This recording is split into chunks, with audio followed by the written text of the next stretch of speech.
много от вас си говорихме, че в дома им се намира по една такава голяма пилата топка, пречеща и събираща прах в някой ъгъл на стаята.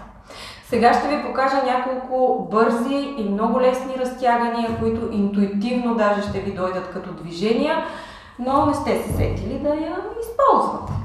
Най-малкото, което може да направите, знаете, в някои офиси използват подобни топки вместо офис столове, просто защото не може да се отпуснете напълно върху топката, защото веднага ще се изместите в някоя посока и може да паднете, и това ви помага да държите гърба изправен.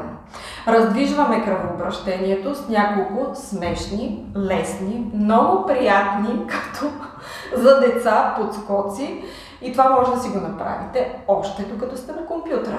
Не знам дали може да пишете през това време, но определено не ви коства усилие и много време няколко пъти да се подрусате на топката. След което може да си направите няколко кръга в едната и в другата посока. Кръгове, които да раздвижат едновременно горната част на гърба. Напред отваряме гръден кош, назад разтягаме гърба, бутаме лопатки далече. Да раздвижат и областта на тазобедрените стави, защото и там се събира много напрежение от ежедневието ни прекарано на стол. И тук мускулите също се скъсяват. И това скъсяване може да предизвика болки в кръста, в областта на тазобедрените стави, даже и на гениталиите.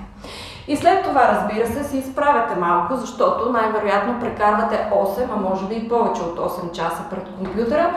Заставате в такъв широк стоеж и стъпалата са ви обърнати напред и просто си търкаляме топката далече от нас, за да издължите гърба, целите ръце да усетите разтягане по раменете. И няколко пъти се движите, прибирате към вас, отпускате далече.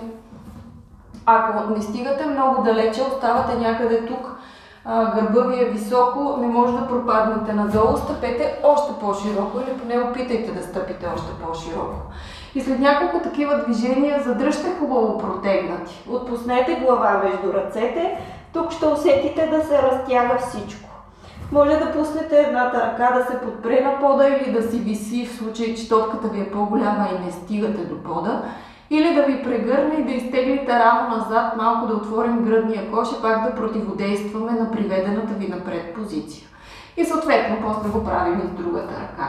Няколко пъти може да поусучите гръбнака, като търкаляте топката леко в едната, в другата посока, за да го раздвижим, да освободим напрежението между прешлените.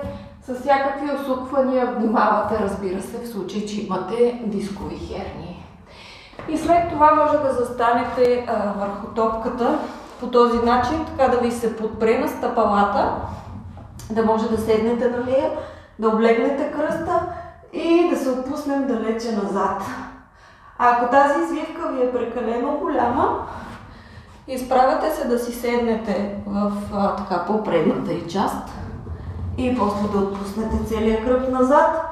Ако може и ръцете, за да се разтегне тази област тук на раменете, горната част на гръдния кош, където ни е малкият гръден мускул, който също се скъсява докато стоим на стола и привежда раменете ни напред.